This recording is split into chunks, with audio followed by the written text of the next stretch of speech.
The Friendly Atheist put out a video that's 20 arguments against God's existence, reasons you shouldn't believe in God. And this is part of a series I'm doing with Capturing Christianity and What Do You Meme, answering those arguments one at a time. Here's the argument I'm answering in this video. If God didn't exist, the world would look exactly the same way it does now.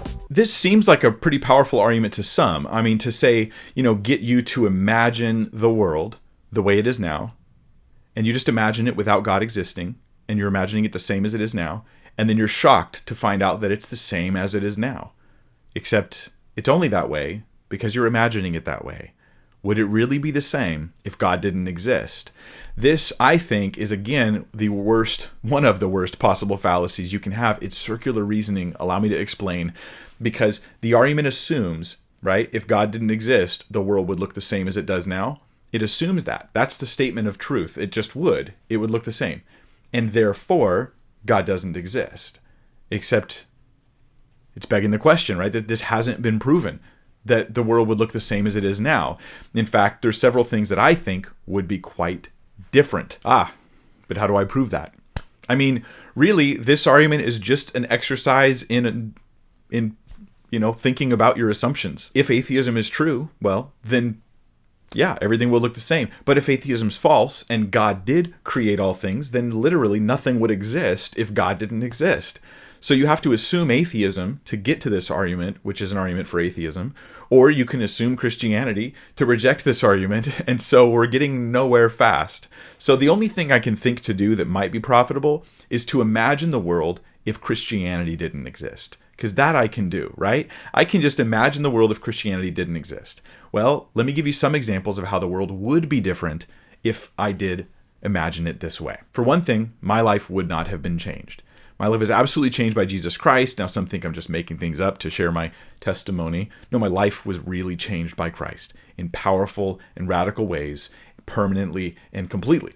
And that would not have happened without Christianity. Right? That simply wouldn't have happened. Jesus wouldn't have raised from the dead. Certainly that wouldn't happen. I can say then Christianity just doesn't exist. Okay, this is the theory. Christianity doesn't exist. Well, now hospitals and universities that were started in the name of Christianity also wouldn't exist, which is most of the ones you're familiar with. My marriage certainly wouldn't exist. The Bible itself wouldn't exist, which means that Western civilization as it is wouldn't exist. And a lot of the advancements in modern science likely wouldn't exist. I mean, this would really change things quite a bit. Those who've stopped atrocities because of their religious faith in Christ wouldn't have stopped those atrocities.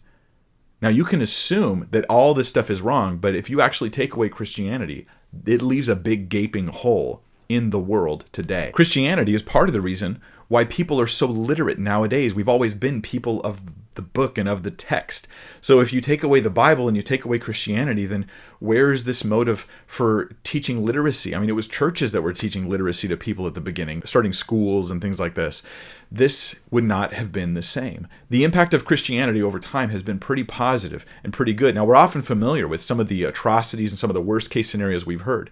But when you back up and you take a global look at it, it's been a very positive impact and a very positive thing. But all this is just a thought exercise. And it's kind of irrelevant because in order to make this statement, you have to assume atheism is true to get to atheism. If you don't assume it, if you find powerful reasons to believe that God is required for morality and God is required for the resurrection of Jesus and God is required for the existence of the universe and the fine-tuning of the universe and the intelligent design inside biological creatures, this becomes a pointless argument. Simply an exercise in one hand clapping, in patting yourself on the back. And so far in these 20 arguments for God's existence, I haven't seen one that I find compelling. And not just because I'm a Christian, but because I'm looking at the arguments and I'm going, this is not compelling. I think there's something we can learn from this. I think frequently those who disbelieve in God do so because there's a lot of mockery, misrepresentation, and shallow thinking about God and about Christianity in particular. I'm asking that you think a little deeper about these things and that you take them very seriously because these 20 arguments against God aren't. The next video in this series is going to be interesting. It's about how if an atheist says to God, God, kill me, and God doesn't kill him, then that's proof that God doesn't exist. That's going to be the next one in the series. Make sure to check them all out. Playlist over here somewhere, and down in the description as well. Thanks again to Cam and John from Capturing Christianity and What Do You Meme for partnering with me for this video series. It's been fun.